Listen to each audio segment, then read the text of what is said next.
Boa noite, graça e paz. Louvado seja o nome do Senhor por mais essa oportunidade. Meus irmãos, vamos abrir a palavra de Deus em 1 Pedro, capítulo de número 1.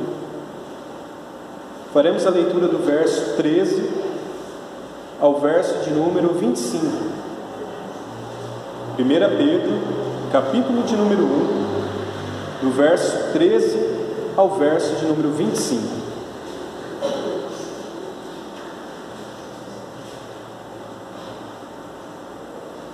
O texto diz assim: por isso, cingindo o vosso entendimento, sede sóbrios e esperai inteiramente na graça que vos está sendo trazida na revelação de Jesus Cristo.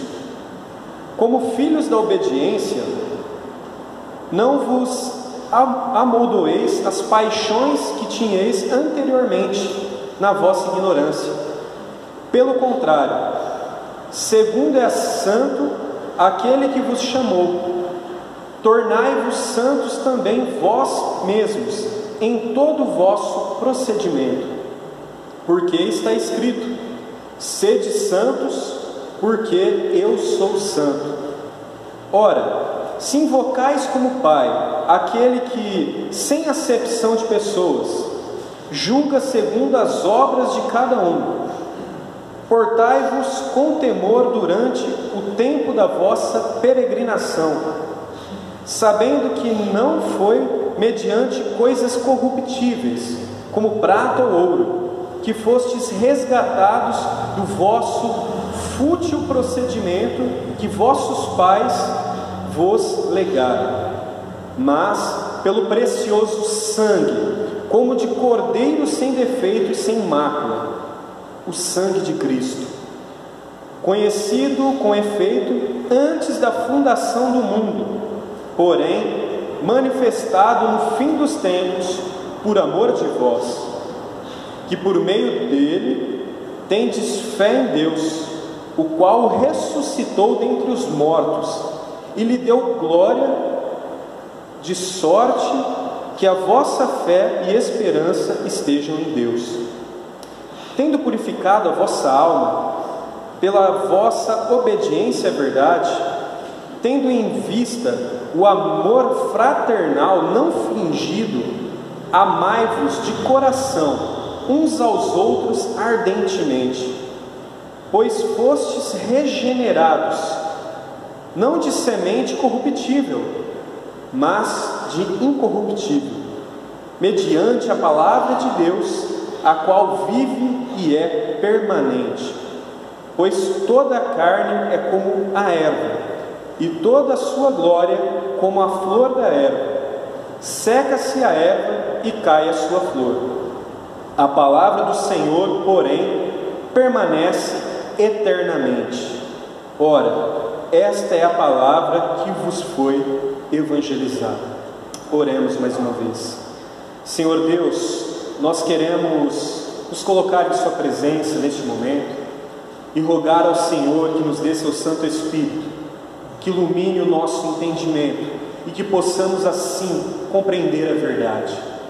Senhor, que os nossos corações estejam quebrantados e humildes para ouvir a mensagem do Evangelho. Fale conosco nessa noite por meio da palavra revelada nas Sagradas Escrituras. Fale aos nossos corações, nos exorte e nos incentive, Senhor, por meio da verdade a perseverarmos. Nós precisamos de Ti e nós dependemos de Ti. Sem o Senhor nada somos. Sem a Sua graça, sem a Sua misericórdia estamos perdidos. Governe as nossas vidas, Senhor, e molde o nosso ser a cada dia, pois nós somos dependentes do Senhor do início ao fim. Fique conosco nessa noite. É o que oramos, agradecidos em nome de Jesus. Amém. Amém. A palavra de Deus nos diz, aqui no versículo de número 16: sede santos, porque eu sou santo. E uma pergunta eu faço aos irmãos: o que significa ser santo? Qual o significado de santidade? Bom, muitos de nós têm o seguinte pensamento: ser santo é ser perfeito, é não pecar, é não errar, é não ter defeito algum. Mas o significado de ser santo é um pouco diferente disso. Os irmãos lembram de qual era a nossa condição sem Deus? Mortos em pecados e em delitos. Estávamos todos nós escravizados pelo poder do pecado. Um dia, o Senhor nos chamou da morte à vida. O Senhor, por meio de um fôlego de vida, pegou um homem morto em pecados e delitos e trouxe de volta para si. O significado da queda do homem é a total separação do homem para com Deus. Mas por meio de Jesus Cristo nós somos reconciliados. Ser santo, meus irmãos, significa ser chamado por Deus, ser chamado para pertencer ao Senhor. Alguém que antes estava morto, agora é chamado, é separado por Deus para si. Então, todo crente, ele é um pecador remido, alguém que foi chamado da morte à vida. Ele não é alguém que não peca, pelo contrário, é alguém que peca, é alguém que erra, é alguém que comete erros ao longo da sua caminhada, mas é alguém que está aprendendo, é alguém que está se santificando, é alguém que está crescendo por meio da graça de Deus. É alguém que não pertence mais ao mundo e não será julgado com o mundo. É ser moralmente irrepreensível, ser separado do pecado. Portanto, a sua vida foi consagrada para o Senhor. Antes, alguém que estava rumo à perdição, agora foi separado por Deus para a sua glória. É isso que é ser santo. O Senhor nos chamou para si, o Senhor nos resgatou. O crente, ele é diferente. O crente, ele foi chamado para ser diferente. Pedro, ao escrever essa carta, ele tinha consciência de que o povo ao qual ele pregava estava enfrentando grande dificuldade. Esse povo estava enfrentando a seguinte dificuldade: nós cremos em Cristo Jesus e as pessoas nos tratam diferente por isso. As pessoas nos isolam. Nós somos tratados diferentes nos negócios, na política, na cultura. Nós não somos tratados da mesma forma que os demais homens. E Pedro tinha consciência de que ele estava pregando para um povo dessa forma. E esses homens que se sentiam diferentes, Pedro vai dizer o seguinte para eles: vocês são peregrinos e forasteiros. Ele vai dizer isso em 1 Pedro 2,11. Vocês são peregrinos, forasteiros. O que significa ser peregrino, forasteiro? É alguém que está de passagem por esse mundo. O Senhor nos chamou para a glória dele. O Senhor nos chamou para uma vida com Ele. Logo, nós não somos mais do mundo. O que Pedro está dizendo para esses homens e mulheres? Olha, não fiquem tristes pelo fato do povo te tratar diferente. Pelo contrário, saibam que vocês são peregrinos nessa terra, estão de passagem por ela. Vocês estão indo rumo à mansão celestial, vocês estão indo rumo aos céus. E então essa carta tem como objetivo dizer: vocês se sentem diferentes, porque são diferentes. O crente, ele é diferente e foi chamado para ser diferente. Então não se espante se você for menosprezado pelo fato de ser diferente desse mundo. Ser santo é não pertencer mais ao mundo, mas é pertencer agora a Deus. O Senhor nos dá um novo modo de encarar a vida. O nosso coração foi transformado. A nossa forma de ver as coisas não é mais a mesma. O nosso olhar, que antes estava para esse mundo, agora está para o eterno. Para aquele que era e há e há de vir, a esperança do crente está no eterno. E o texto lido, meus irmãos, tem duas ordenanças para o crente. A primeira delas nós encontramos no verso de número 13, que diz assim: por isso, cingindo o vosso entendimento, sede sóbrios, e esperai inteiramente na graça que vos está sendo trazida, na revelação de Jesus Cristo. Qual o significado de cingir o entendimento? Qual o significado dessa palavra e o que podemos tratar dela para as nossas vidas? Essa palavra ela é usada inúmeras vezes nas Escrituras.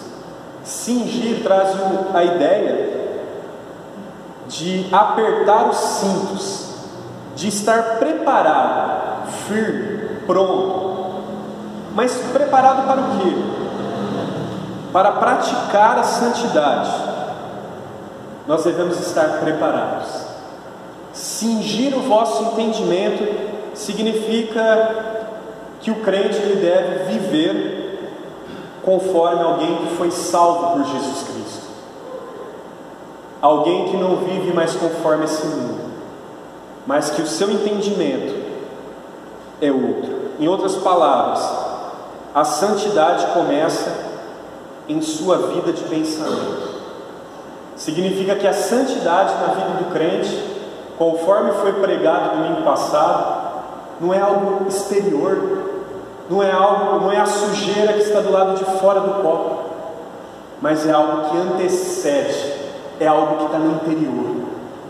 A santidade deve começar aonde ocorrem as grandes batalhas da vida do crente, que é aqui dentro, é dentro da nossa mente. No Velho Testamento nós encontramos constantemente a palavra coração. A palavra coração ela significa aquilo que o homem é, a essência do homem, aquilo que é mais íntimo no homem. Logo, mente, no Velho Testamento e no Novo Testamento, é tratado a partir da palavra coração. Por natureza, o nosso coração é mau e corrupto, mas agora nos foi dado um novo modo de viver. Nós não vivemos mais como antes. Logo o nosso coração foi transformado. Sendo assim, meus irmãos, o nosso palco de luta constante é no nosso interior, aonde é promovido coisas terríveis, da onde que surgem guerras, da onde surgem adultérios, é no nosso interior. Em nossa mente inicia a cobiça, o adultério, a idolatria e tantas outras coisas. Logo precisamos combater o pecado na raiz do problema, pois o que você pensa determina a forma que você vive. Pedro exorta os crentes a prenderem todas as pontas soltas de sua vida, ou seja, os crentes devem corrigir os seus pensamentos, vivendo de acordo com as prioridades bíblicas, conforme a palavra de Deus diz em Mateus 6,33.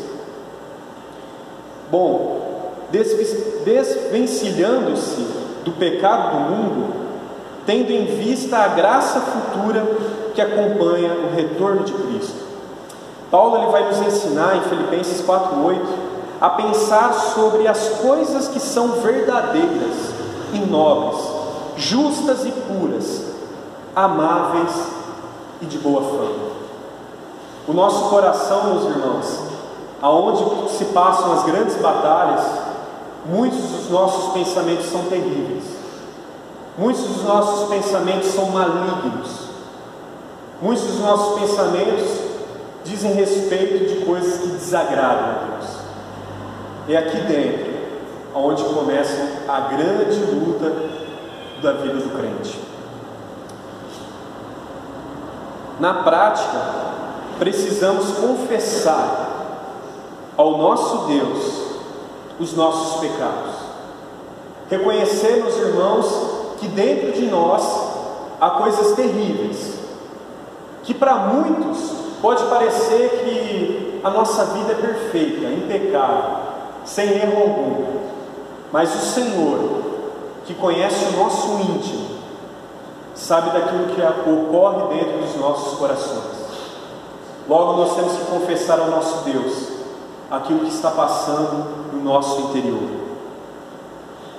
E devemos também, meus irmãos, rogar ao Senhor e buscar ao Senhor e pedir a Ele para substituir os nossos pensamentos por pensamentos que estão nas Sagradas Escrituras. Os nossos pensamentos não são mais conforme os pensamentos desse mundo, mas devem ser conforme o pensamento bíblico, conforme a vontade de Deus. Logo, se você tem inveja, confesse a Deus. Se você está cobiçando algo ou alguém, confesse a Deus. Como Paulo declarou, levando cativo todo pensamento a Cristo.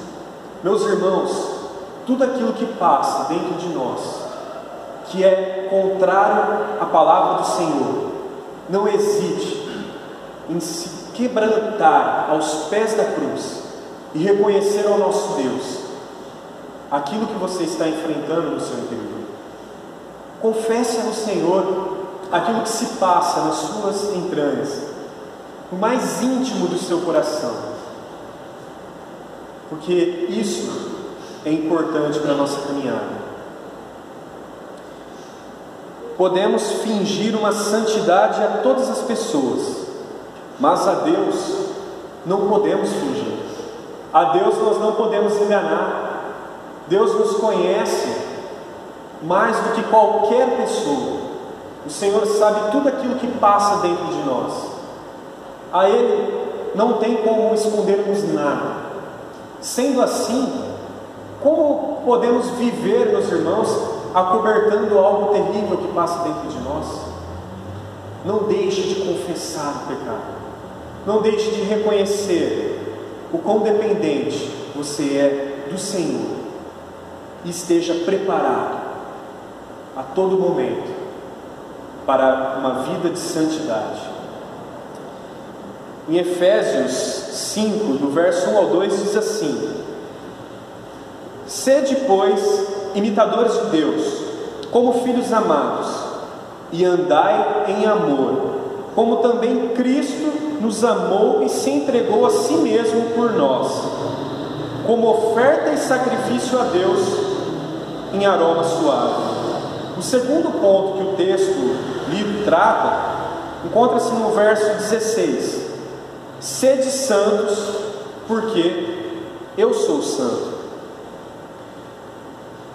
Meus irmãos,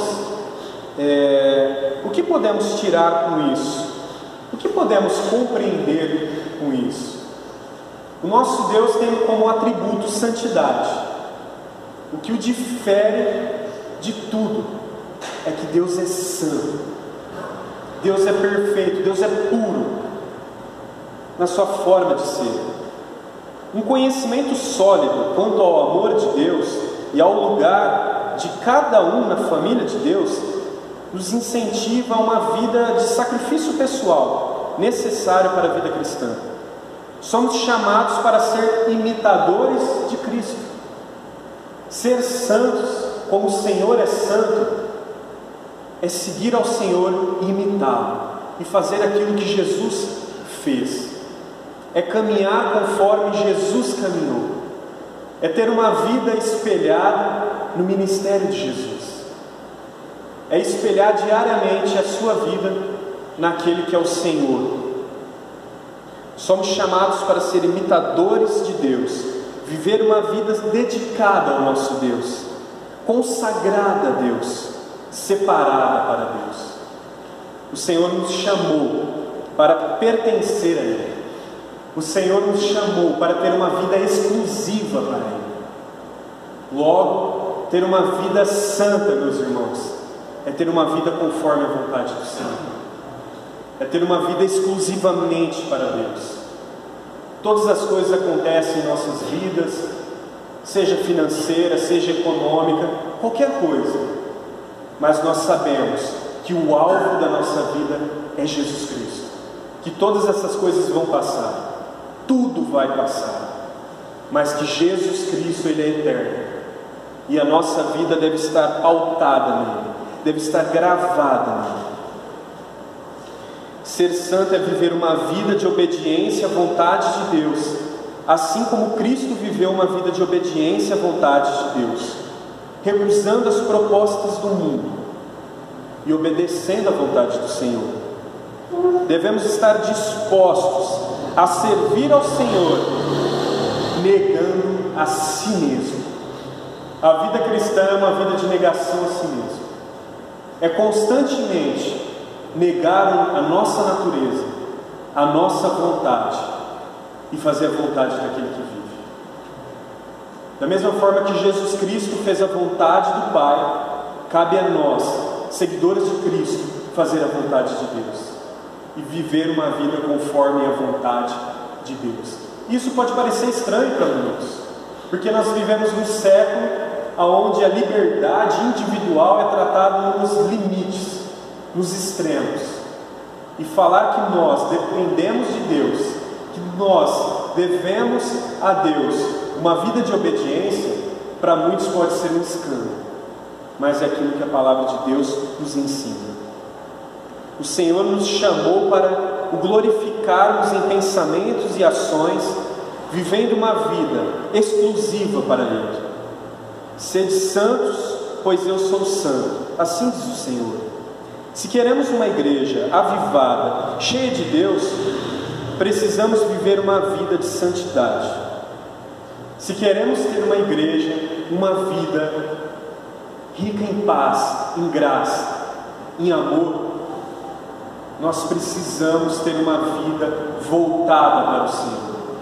Nós precisamos ter uma vida pautada no Senhor, uma vida gravada no Senhor. Todos nós. A igreja só pode enfrentar os desafios se a igreja estiver inteiramente em Jesus Cristo. E esse é o nosso desafio.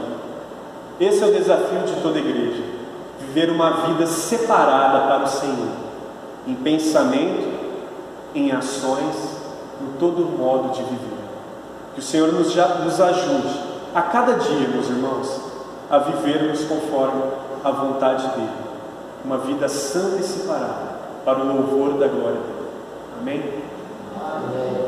Senhor Deus, nós queremos te louvar e te bendizer nessa noite. Nós queremos te agradecer por tudo que o Senhor tem feito em nossas vidas. Nós queremos rogar ao Senhor que tenha misericórdia de nós e que venha santificar as nossas vidas a cada dia, venha quebrantar os nossos corações e que tenhamos uma vida dependente do Senhor, uma vida voltada para a glória do Senhor, uma vida voltada para o teu louvor. Senhor, nós sabemos que dependemos de ti do início ao fim e que o Senhor nos chamou para sermos santos, separados, irrepreensíveis. Senhor, nos ajude, pois sozinhos não conseguimos. Precisamos do seu Santo Espírito. Precisamos de uma vida com o Senhor dia e noite. Venha moldar o nosso ser, a nossa forma de encarar a vida. Molde o nosso pensamento, e que o nosso pensamento seja conforme as Sagradas Escrituras. Que a nossa forma de agir seja conforme a sua vontade. A nossa forma de falar, a nossa forma de lidar com os nossos irmãos, a nossa forma de lidar com a nossa família, com a nossa vida, seja tudo para o louvor da sua glória, pois a nossa vida te pertence. Receba as nossas vidas, Senhor, como culto racional ao Senhor. É que oramos agradecidos. Em nome de Jesus. Amém.